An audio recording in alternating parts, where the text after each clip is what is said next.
My name is Holly Rhiannon. I'm an author, artist, and co-founder of the Stygian Society, a small press where we put human storytelling first. I also created the Order of the Written Word, a writing challenge rooted in authorship without artificial assistance. You're joining me today for Quills vs. Code, Writing in the Age of AI, part of the 2025 AuthorTube Writing Conference. I'm glad to have been invited back for a second year, and I'm glad you're here too. Whether you're curious, conflicted, skeptical, or searching for some direction in a fast-changing space. AI is already reshaping the writing landscape. Publishing houses are licensing backlists to train AI systems. Literary organizations are redefining their terms of participation. And tools that used to feel experimental are now becoming standard. For many of us, this raises urgent and uncomfortable questions about process, ownership, authenticity, and the future of creative labor. The goal for this session is not to scare you. It's also not a celebration of new tech. I'm not here to tell you to abandon the tools entirely, nor to adopt them without hesitation. What I am here to do is offer a grounded, experience-based perspective from both sides of the line. I've used AI as a productivity tool in my marketing work.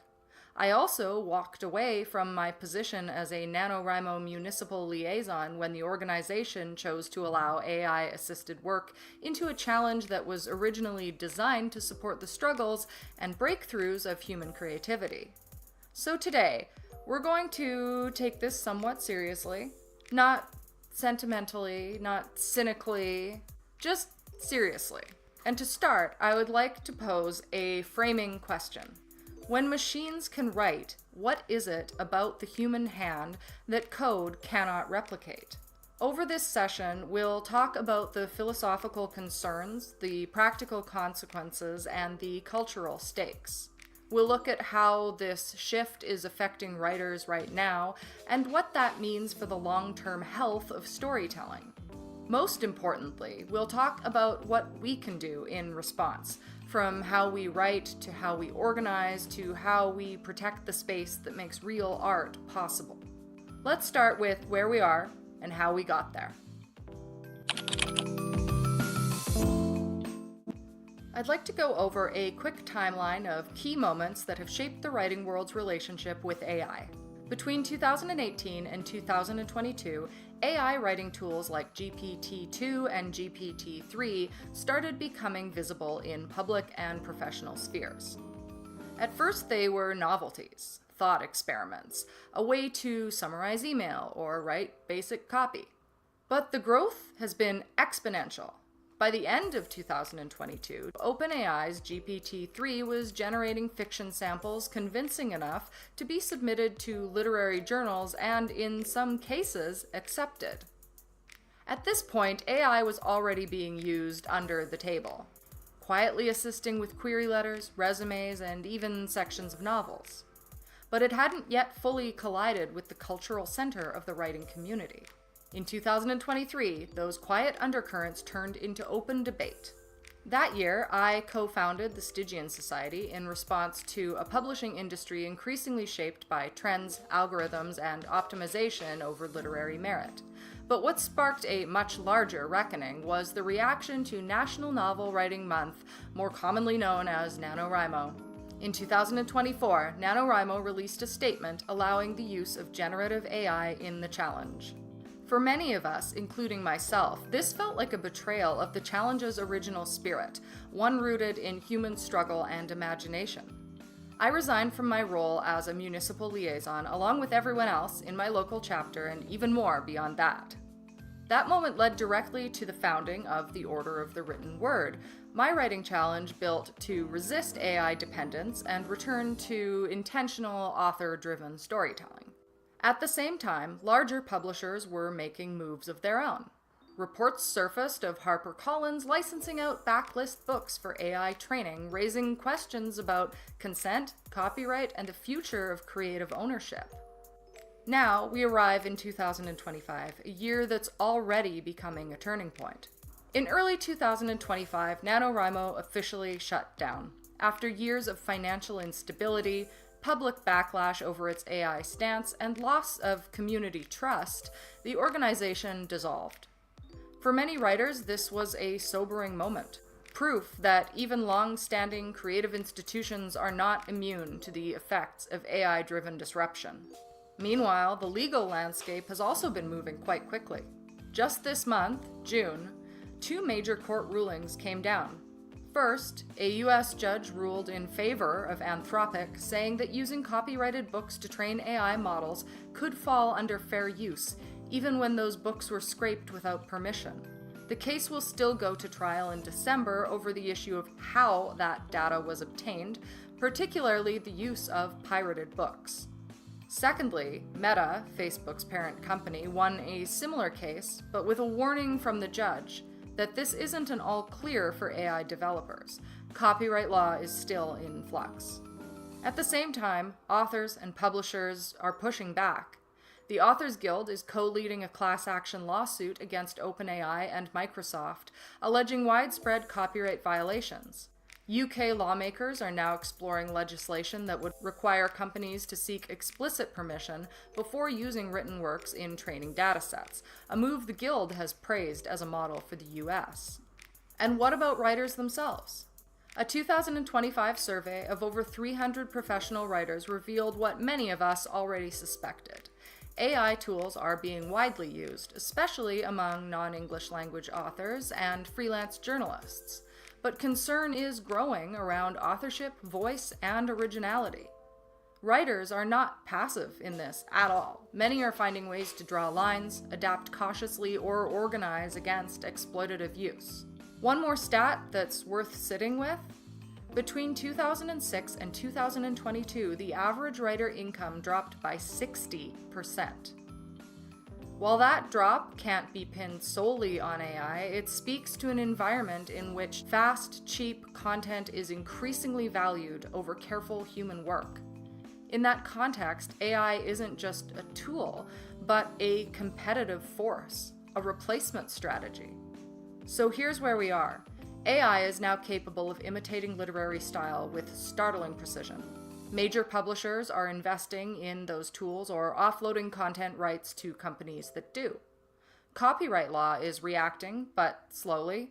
Institutions like NaNoWriMo have buckled under the weight of neutrality. And writers? Writers are trying to find a foothold. Some are using AI with caution. Others are leaving organizations. Some are forming new ones. The ground is shifting beneath us. The real question is, how do we evolve in response? What parts of this technology we choose to adopt, how we shape its role in our creative lives, and what boundaries we set to protect the integrity of our work.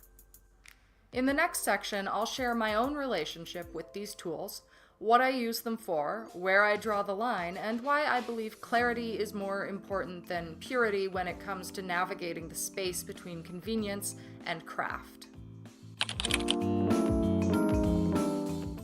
Let's talk about how I personally relate to AI, not just ideologically, but practically, because I think the nuance matters. I use AI in my job. I've always been very transparent about this. I work in marketing, and the landscape is changing fast. Agencies like mine are being pushed into a corner. If we don't adapt, we risk becoming obsolete. Within that, there are the individuals affected too. To keep my role, I had to take additional training, broaden my responsibilities, and step into a new title, from copywriter to brand messaging strategist. Just writing the copy isn't enough anymore. It has to come with positioning, planning, and strategic execution. Clients want results. They also want tools. Increasingly, they expect AI to be a part of the process. And that's where I use it. Not to write anything final, but to speed up the process and stave off writer's block. For example, I'll ask for a batch of subject lines, not because I plan to use them, but because something in the list will annoy me or spark a better version of my own. I might input a blog outline and see where it suggests a transition that I hadn't thought of. Sometimes I'll ask it to draft something badly just so I have something to fix. And no, I don't ask it to do it badly, it just does it badly. That first push, though, is often the hardest part, and having a placeholder on the screen makes it easier to start shaping something real. This reminds me of a story I heard from my dad. He worked at an art studio that hired a new artist, someone clearly talented but frozen at the starting point. Every day, the members of this studio would pass his easel, and the canvas was still blank. Nothing. Days went by like that. Finally, one of these other artists walked over and drew a single line across the canvas. And that's all that it took. The guy immediately got to work. He just needed something to respond to. That's what AI is for me in this context. It puts the first mark down so I can get to work. It also helps me with accessibility. When I film scripted videos for my YouTube channel, I've started using an eye contact correction tool. It adjusts my gaze just slightly, so it looks like I'm maintaining steady focus with the camera instead of reading my notes off screen. Because I have ADHD, memorizing scripts has always been impossible for me. That has applied to studying when I was in school and acting when I've tried it. On YouTube, before using this tool, I'd get comments like, maybe try memorizing the script, which only made something I already struggle with and am upset about much, much harder. I don't use AI voiceovers or fake performances or a AI body double, but this small change has made a big difference in how people respond to what I put out into the world, especially in shorts where those first 3 seconds can be vital. But it is worth asking, why is this use okay while writing a novel with AI is not? For me, the answer is consent and authorship. When I use a tool that corrects my eyeline in a video I filmed, that's a consensual adjustment. It's no different than cropping a photo or adding a mild filter. I'm still the one showing up, I'm still the one who wrote the script, who's speaking, but when someone uses AI to generate a book, especially if that system has been trained on the work of authors who never gave their permission, that crosses a line. We're not just thinking about who pressed the button here. We have to think about whose voice the machine was taught to mimic in the first place. And this process is playing out in big ways offline in the aforementioned court cases just this month. Authors are suing, the legal conversation is far from over, but while courts debate definitions, we have to ask our own ethical questions. How much help is too much? When does support turn into substitution? There are some practical guidelines that help me draw the line. If I'm using AI to help organize my thoughts, structure a post, or get unstuck, and I'm doing the writing myself, I'm comfortable with that. If I'm using AI to write story scenes, character arcs, dialogue, anything that's supposed to carry emotional or narrative weight, then that's no longer support, that's surrender.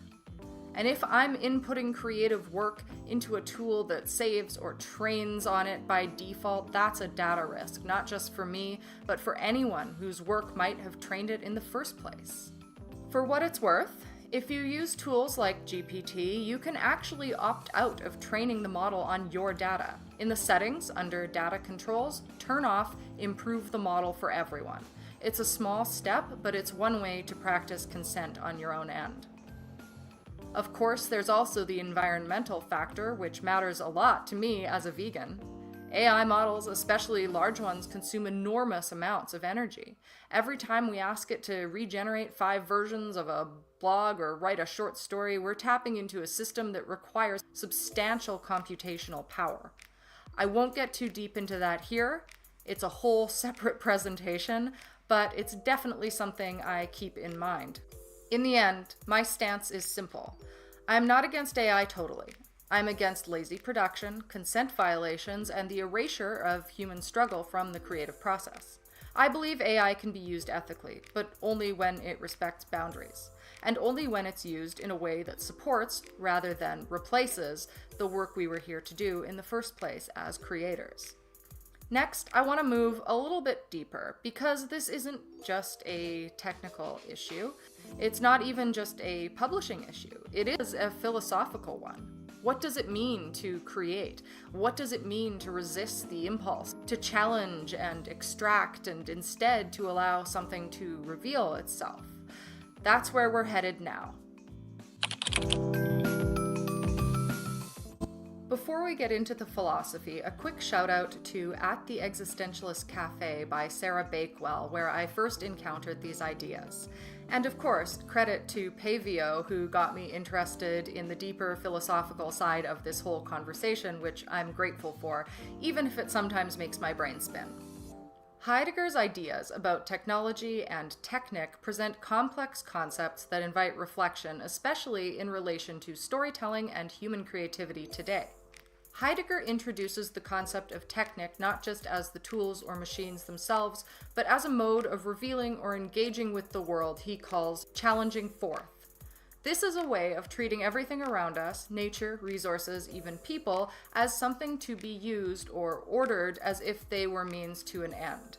The danger Heidegger points to is not in tools themselves, but in turning the whole world into tools or standing reserve, waiting to be exploited. To understand this, consider the example Heidegger gives of modern mining. It is not about working with the land gently or patiently. Instead, it forces the earth to surrender its coal or oil, to give up its resources on command, to be on call for human use. This is different from how a farmer works with the land, planting seeds, tending crops, and harvesting according to nature's rhythms. The modern industrial attitude is to bully or challenge the world into production and to convert its energies into abstract forms that can be stored and deployed when needed. And this attitude extends beyond just physical resources. Heidegger warns that this way of thinking threatens our very relationship to being itself. When things are seen only as a standing reserve, they lose their ability to stand forth as proper objects with their own presence. Instead, they become mere objects ready to be used, stripped of what Heidegger calls their essence. This term has a very specific meaning in his philosophy, quite different from its usual use. It relates to the difference between the what a thing is and the deeper question of how it exists or is. For those interested in diving deeper into Heidegger's terminology, I recommend On Good Advice, Heidegger: An Introduction by Richard Pulp. More troubling is the way this logic extends to human beings. Heidegger points out that the language of human resources reflects this danger. People become mere resources to be managed, optimized, and ordered rather than beings with their own dignity and presence. This is an ontological loss, a loss of the deeper way humans relate to the world and to themselves. It's a loss of intentionality, the way the mind reaches out to things as meaningful objects, not just functional tools. The problem here goes beyond practical concerns about machines running amok or nuclear disasters. Heidegger's worry is more fundamental. It is that this machine-like mode of relating to the world might swallow up our ability to experience reality as it truly is. If everything around us, including ourselves, become a resource to be managed, we lose the ground on which meaning, art, and poetry stand. This is where Heidegger's notion of Gelassenheit becomes essential, a term translated as letting be or releasement. Rather than the modern technological attitude of challenging forth, which treats the world as standing reserve to be ordered and exploited, Gelassenheit offers a different posture, one of restraint, stillness, and a deep receptivity to things as they are. It reflects a turning away from dominance toward a thoughtful openness, a refusal to demand, categorize, or manipulate. This mode of thinking isn't passive, but contemplative, a kind of patience that allows beings to disclose themselves on their own terms. Heidegger sees this disposition expressed most fully in poetry and artistic creation. He draws on the ancient Greek term poesis, meaning to bring forth, not in the sense of manufacture, but as a revealing, a way that something comes into appearance from concealment. This is closely tied to aletheia or unconcealment, which for Heidegger represents truth at a deeper level than mere factual correctness. Truth, in this sense, is an event, the emergence of being into presence. Artists and poets do not force this emergence. They create a clearing, a space of openness in which beings can show themselves. Humans in this role are not controllers, but custodians of being. We do not merely impose structure or extract meaning. We attend, we wait, we hold space.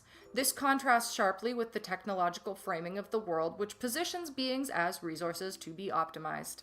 Another philosopher, Maurice Merleau-Ponty, quoted the painter Cézanne, "The landscape thinks itself in me, and I am its consciousness."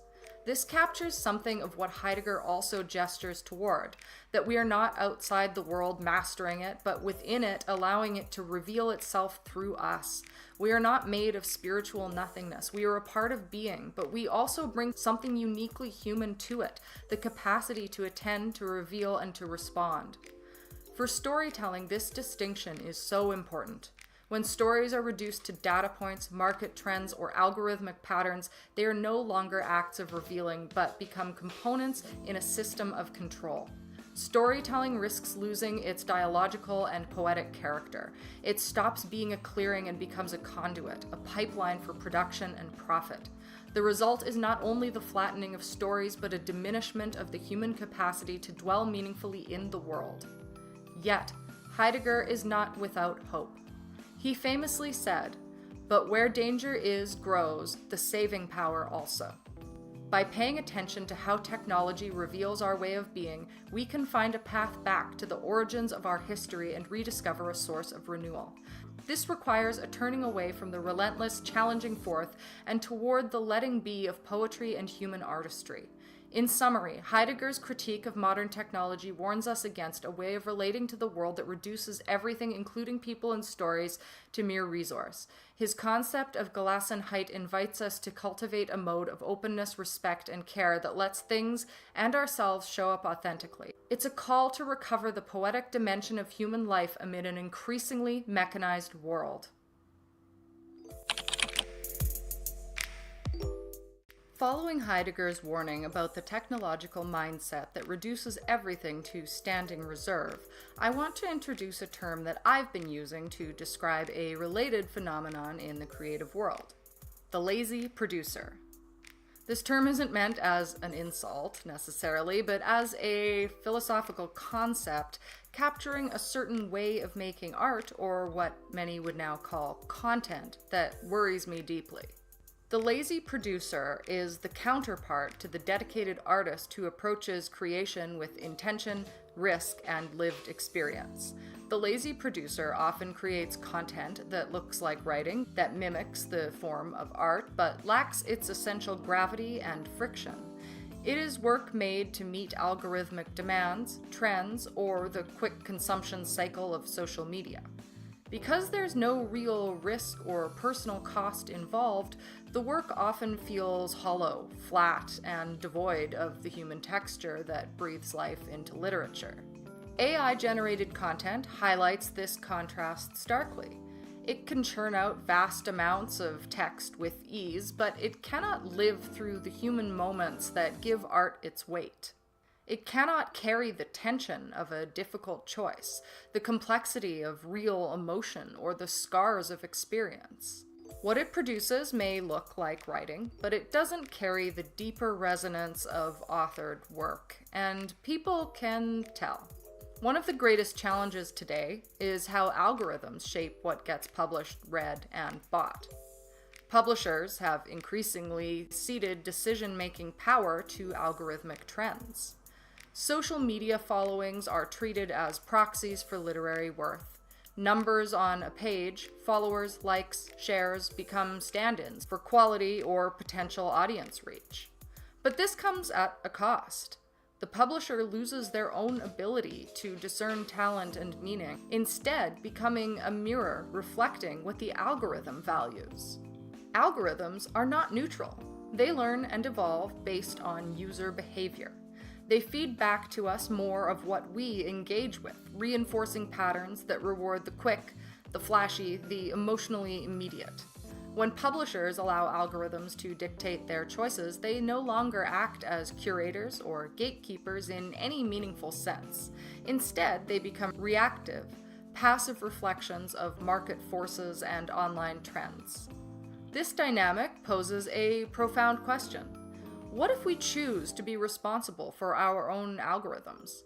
What if, as readers, critics, and publishers, we become more conscious of how our online behaviors shape the landscape of what is visible and valued? What if we deliberately liked, commented on, and shared work based on craft, community, and genuine artistic merit rather than buzzwords or surface-level popularity? Imagine a cultural shift where algorithms were trained not by our passive and reactionary consumption, but by active support for thoughtful, well-crafted storytelling. Imagine readers and publishers who sought out and promoted work because of its quality, its depth, and its capacity to foster connection rather than just its viral potential.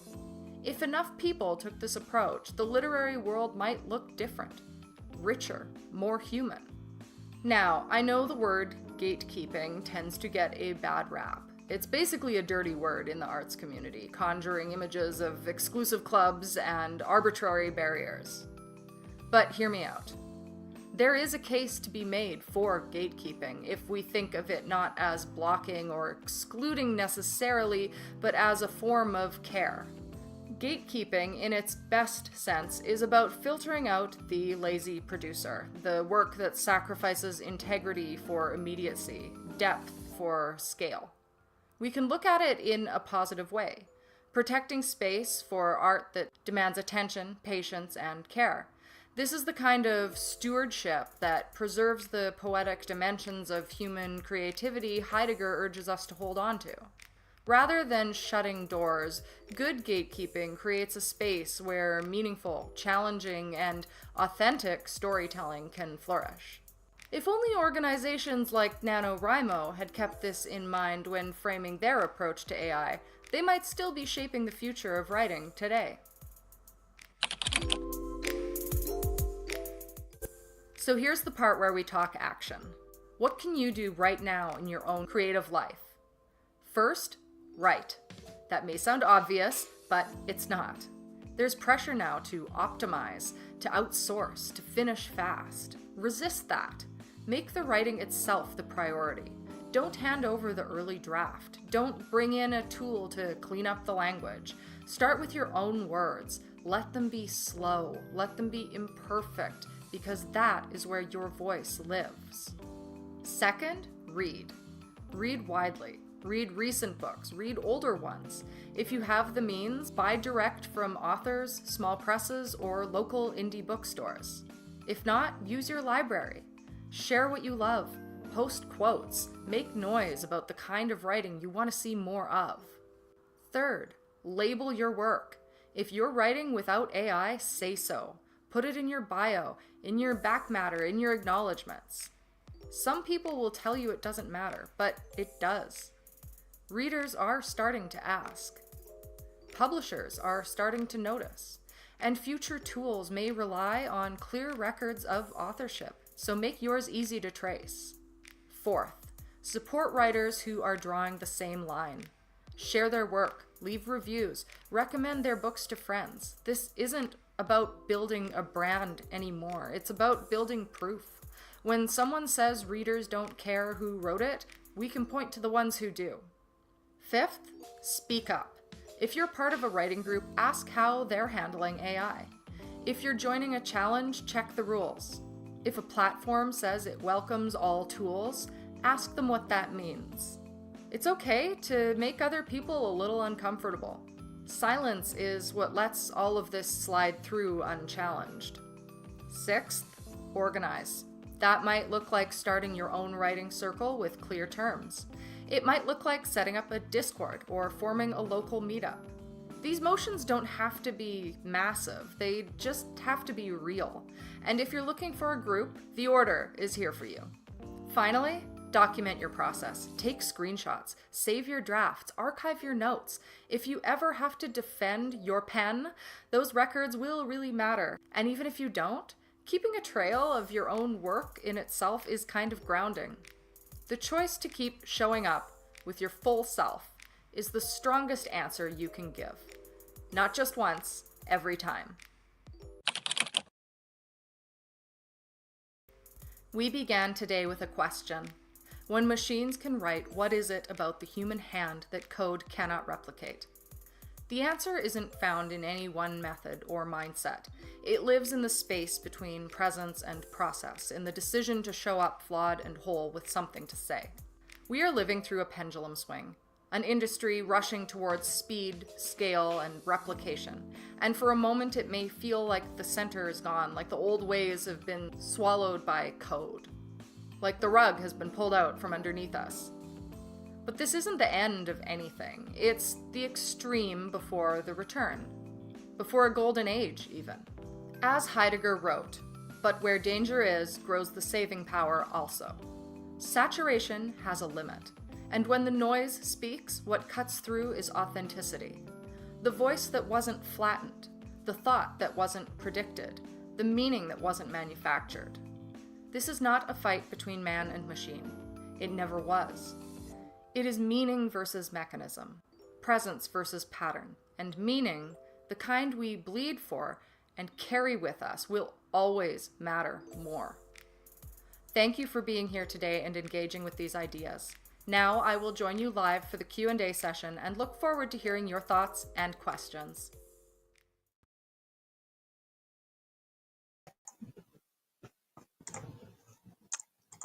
Hello. Thank you, everyone, for being here and for watching my presentation. Hopefully, my screen here isn't too bad. I'm working with a new setup as I'm about to be moving. And so there's a lot in flux at the moment, but this is what we've got going on right now. So, thank you so much, Margaret. This is, I also have a Gothic shirt, actually. This is our shirt from the first year of the Order of the Written Word Challenge. We do limited shirts as well by artists who have worked with the Stygian Society. Hello, Scooby-Doo, how's it going? And thank you so much, Stacy. So glad that it seems people enjoyed this. I put a lot of effort into it, and I've been working on learning some more philosophical stuff, which is a lot to tackle, but I had it reviewed by an expert to make sure I got it right before presenting it to everyone. So we had one question show up here, which is a great one. And so isn't life strange? As you can see, whenever there's new technology, there's new jobs and skills created and others are lost. So what is different about AI? Now, this is something that I was actually just talking with my mom about the other day, because a lot of people, the first instinct is to think this happens all the time. Technology is always coming in, going out, things are changing, evolving, humanity is evolving. But I believe that for the very first time, this is something that is trying to be a true replacement, which is what makes it different.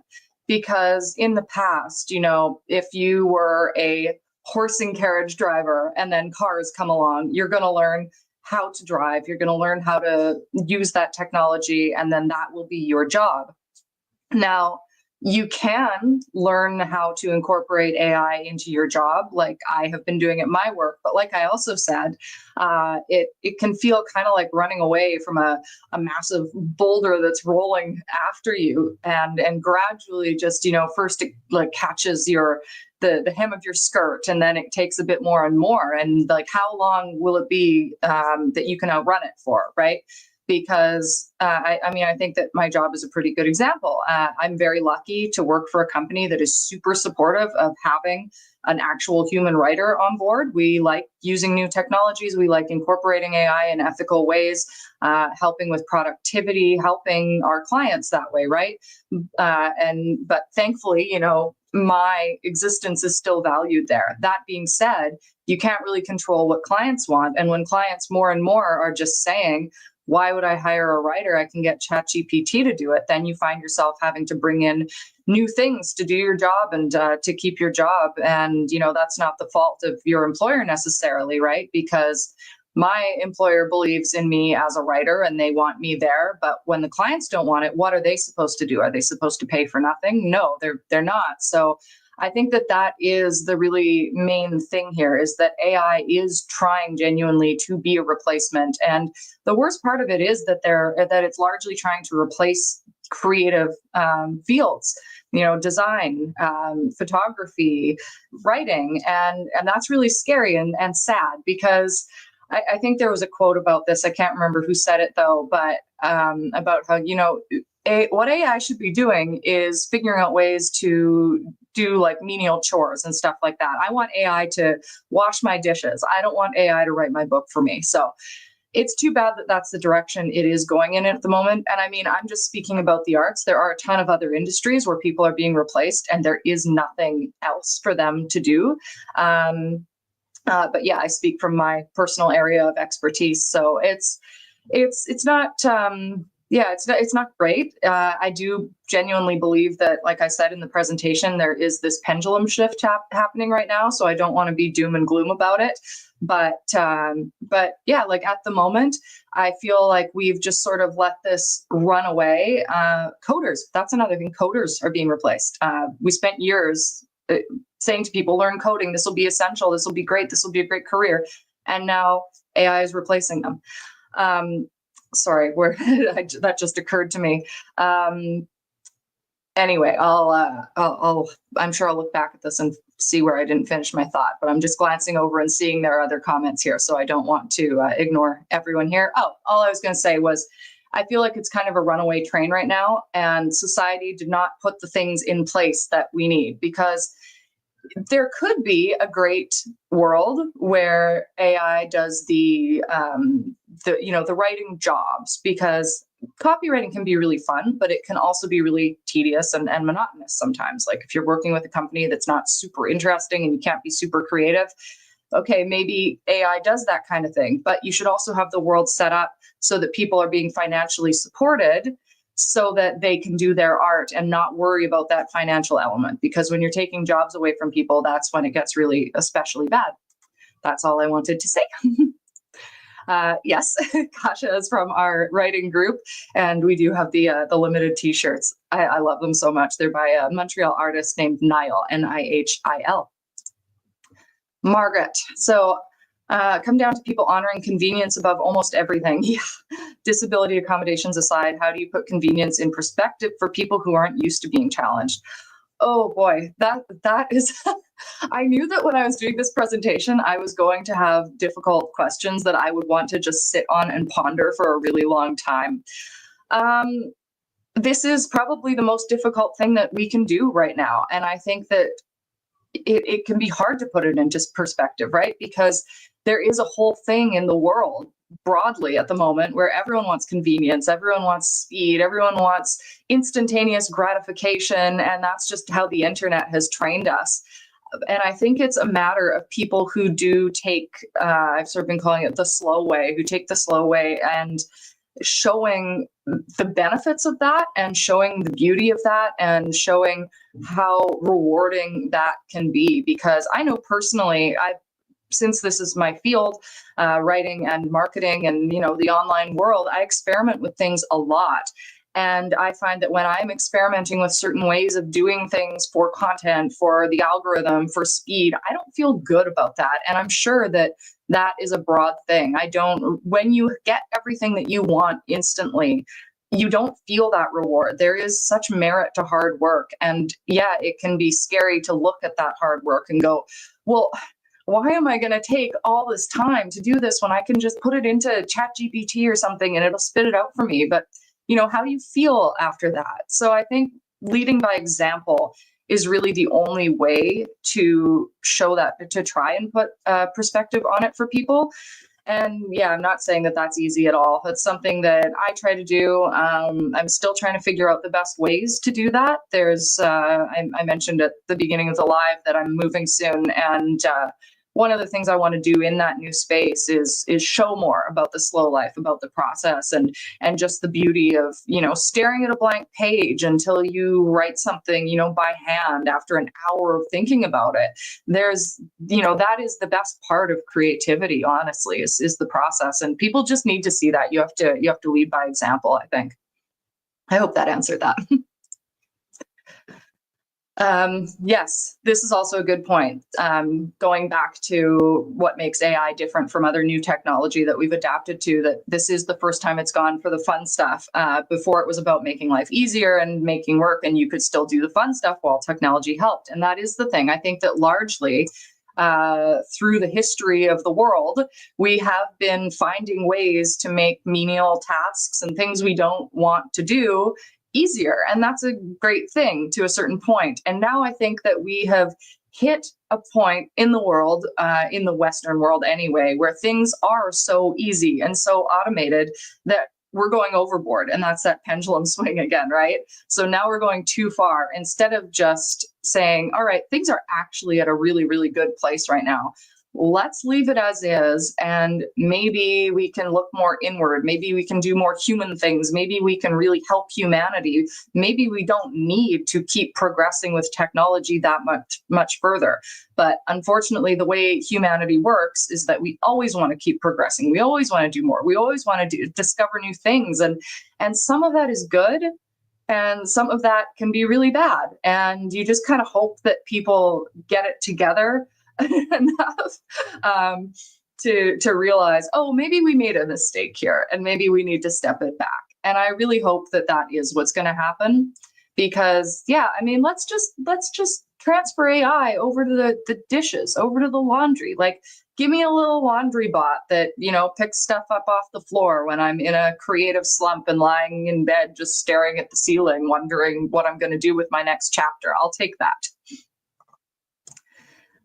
Yeah, and it is, and I'm a very positive person, and I hope that it does not remain this way. But at the moment, it can be really difficult to feel positive about things. So I'm hoping to try and bring a little more positivity to the world and about this. Yeah, but thank you so much. So pulp romance novels have been a way for writers to get into the industry. Now I'm wondering where you dropped that comment, because I'm not sure exactly how I want to comment on this, because I have a lot of things to say about this, and it might get into something entirely different. So feel free to clarify if you would like, because I'm not going to get into a whole other thing if it's going to, start me on some craziness. And so this one would definitely be speaking about the people who are choosing convenience and speed over the slow way. So I think that this is a lot of it for sure. And this is one of the sad things about the internet, is this fame culture. I remember when was this? I remember talking to, I think it was one of my parents' friends or something, and they were talking about a study and some interviews and stuff with kids. And there was a certain point in time where you would ask kids like what they wanted to be when they grew up, right? And it would be like, oh, I want to be a writer. I want to be a fireman. I want to be an astronaut, something like that. But now what you get the most is kids just saying they want to be famous. And this is another thing that I've actually discussed. I attended a closed conference at the end of May in Virginia with some friends, and it was, a group of writers and philosophers, and it's where I developed a lot of these ideas.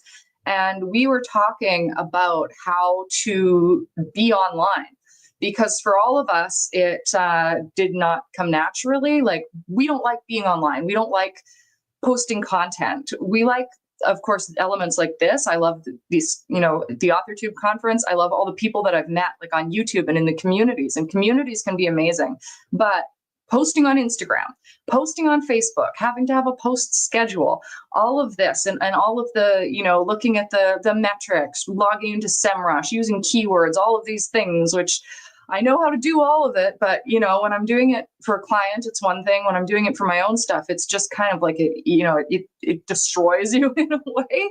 Even though I try to have fun with it and try to make it, something that I enjoy, it can be really hard when you have to put out posts all the time and market yourself. And one of the things we talked about is that a good way to approach that is, and this does come back to the fame thing, is to be the writer first and not think about the algorithm. So one thing people say to me, oh, you're a YouTuber. I'm like, no, I'm an author who happens to post on YouTube. And it seems like a small thing and maybe an obvious thing, but I think that sort of positioning your thought in that way can be helpful and maybe be helpful to others as well.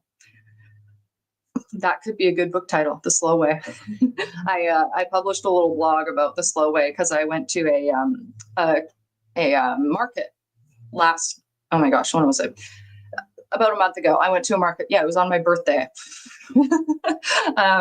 And it was a pen and ink show. So everyone there is getting fountain pens and notebooks and stuff. And I spoke about in my blog about this, about how people are still interested in the slow way. And that was a really great event to go to because I ran a workshop there about marginalia and writing in the margins of your books. And it related to AI as well. I gave a little talk about that. And these people were also passionate about it and also interested. And not a single person I spoke to at this market liked AI. So being around that kind of thing is always really nice to see.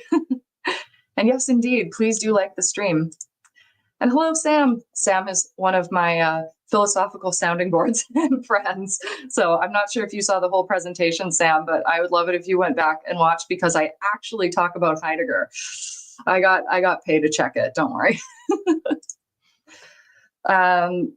Yeah, so this is the thing, like it is really generative AI. And I guess maybe I didn't clarify that really, really strongly, but generative AI is the thing that is scary because it has that ability to just grow out of control and replace and keep learning. And some of that, I think for people more in the technological area of it, find that really exciting and fascinating, but it's not. And I think that this is also a good thing to point out about, spell check, grammar check. A lot of people I speak to about AI, which has become kind of a pet topic for me, a lot of artists specifically will say, they'll say like, oh no, I don't want to use any AI. I can't use any AI. I'm like, well, you've been using AI forever. AI is really just something that a computer is intelligently doing on your behalf. So if you're adding a filter, like I mentioned in the presentation, or if you're if you work with Photoshop, anytime you do something automated, like when in Photoshop you can do like an auto blur filter or like the mosaic effect or something, that's AI. So there are levels of it that are very exclusively just tools that will do one specific thing, and that can be really great. And I like that a lot. But and that is the example of how AI could be used in a way that past technologies have been used, right? That is making something easier. And it's still something that you have a lot of control over, right? So if you're using brushes in Photoshop, because I've had, again, artists say, some artists, I knew a couple who at the beginning of this boom were actually like playing with AI and adding their own signature to it and stuff. Very weird. Like, please don't do this. Please don't do this at all. But they would say, they would argue among the community and say, well, you're using Photoshop, like it's the same thing. It's like, but it's not though, because your hand is holding that mouse or that stylus, and you are still doing things yourself, even if the computer is generating that brush stroke and stuff like that. Oh, Margaret with the good questions. Therapy bot. That is really tough. I think this was another thing that you could really get into philosophically, and I'm not educated enough in that area, but just my initial thoughts on this is I don't like the idea of going in that direction. I can see how maybe that would be helpful because maybe therapy isn't accessible for everyone, and that could be helpful like in terms of affordability, but I would rather see people put efforts into making something like that more affordable, like building programs where, and I know there are some, but building more programs where people can gain access to the help they need, and putting technology into maybe help with scheduling, help with, connecting people who are all around the world a bit more. I know there are some platforms like that, but I think that's something I'd want to stay away from just because AI is not a person, right? Like we talked about, it doesn't come, it can parrot things. It can WebMD you as much as it likes. And I mean, a lot of its information is false. So, there's that too, like AI lies all the time. You can send it a document with facts in it, and it will make things up if you say, just respond to me with information from this document. Even if you present all of that to it and tell it to only work off that document, it'll make stuff up. So I wouldn't want to see that in a therapy situation.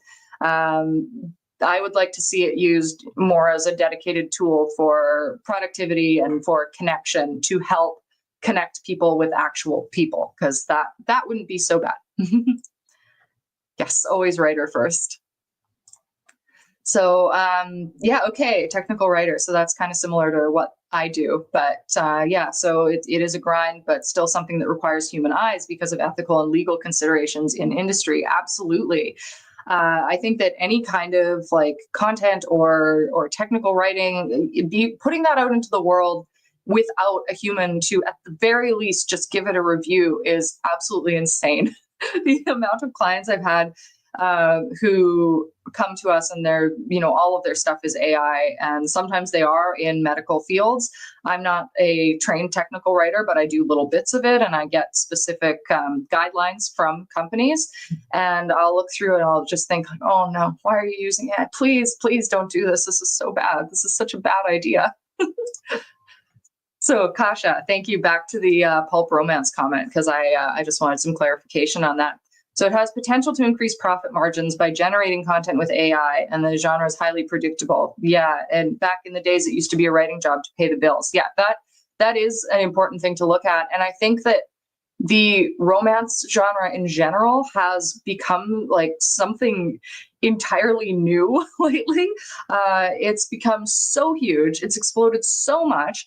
And so many people are just churning this stuff out. And I think because this is a genre where it's going to be difficult to tell, and this isn't an insult to people who are putting out romance books. I know a lot of people who do serials and do them really regularly. And I know that they're human writers who don't use AI. But I would say to them that they have to be especially careful because of how huge this genre is and how popular it is and how much is going out into the world. I think that if your genre is like that and is really trendy and stuff like that, you might want to be careful. Like you might want to be really careful about any tool that you use that could even be taking your work and feeding it into something. I had a couple people tell me recently about a few writing programs that I've been trying to dig into. I'm trying to remember the name of them now. I've been very busy. I think one was Pro Writing Aid. And I've been trying to look into see how, like, what level of AI these programs use, because these are programs that will, like, they'll note, they're kind of like the Hemingway editor and stuff, where they'll tell you, like, if your sentence is too long and stuff. It doesn't do any rewriting, but there's definitely AI involved. And there's a couple of them. And I've been trying to see to what extent they involve AI, like if it's non-generative or generative. So I would say that you've got to be careful in that genre. I think that it's a genre you have to be very careful in, and it's probably the most important one to show your work if you are against AI, and to say to people, this is written by a human hand. And romance, it's so funny. Romance is such a human thing. Like AI can spit stuff out based on the millions and millions of words it has from that genre, but it's not going to feel that like a person. So for anyone, if anyone is watching this and they do, pulp romance, this is a selling point for you. This is a selling point for you. And it can be difficult as a writer to market yourself and to kind of be a product. I have a lot of trouble with that, but I think that that would be really beneficial if you are in that genre, to put yourself out there more and say, like, there's elements of this based on a real thing that happened to me and stuff. Here, I'm immediately just going into marketing brain. So we have 8 minutes left. So if anyone wants to get any burning questions or comments in, now would be the time. So generative AI for prompts. Yeah. And that's the thing. Like, that little starting point is not terrible. Certainly you can get really in the weeds about this, right? And so I mentioned being vegan in the video, right? And I've been vegan for over a decade. Cue the memes of, vegans always have to say that they're vegan in a writing video. But one thing about veganism, if you're an ethical vegan, if you go really into the weeds and really granular, it's impossible to be 100% vegan, right? You're always going to find something in some way at some point in production or, farming and all that, where an animal or an insect or something has been harmed. And I think that can apply to AI as well. And it's what I was talking about, like the specificity isn't as much as you should focus on versus like the ethics and forgetting my own words. I think you know what I mean. But yeah, like if you get extremely granular, sure, you can say that little, for me, like an email subject line. If you get AI to generate a bunch of email subject lines, yes, those are likely trained off of other people who have done marketing writing. And then that takes you back to the issue of generating an entire book that's stolen from people. But I think that we have to sort of weigh the evils, you know, the goods and the evils, and make decisions based on that. And it's going to be a little different for everyone. I know people who just flat out refuse to use anything related to AI, and I'm, you know, behind them 100%. For me, having worked with it in my job, having to work with it in my job, I'm using elements of it, and I do it in the most ethical ways that I can. I'm always advocating for these ethics in my company and educating people if they have questions and stuff like that. And I think that it's, there's a phrase, the vegan organization, forget what they're called. I haven't been like an activist in this for ages. I'm a settled senior vegan at this point. The phrase is as much as is practicable and possible. And I think that that is a really good ethical stance to have on AI. So you do your absolute best, and you don't try to be an extreme purist, because you are inevitably going to slip up, and you just can't do that to yourself.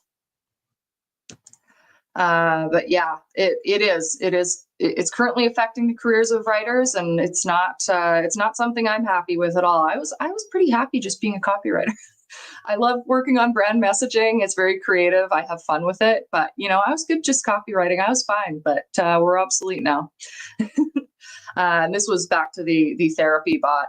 Yeah, that's it. Like, I think that policy is important, because you can look at that thing that might help in a technological way and make some things a bit easier. But in the end, I think people need to focus in more on humanity and being empathetic, and you know, just using technology in a way that makes things more human and makes people happier, more healthy, etc., instead of just sort of steamrolling them with AI, which is what you see a lot now.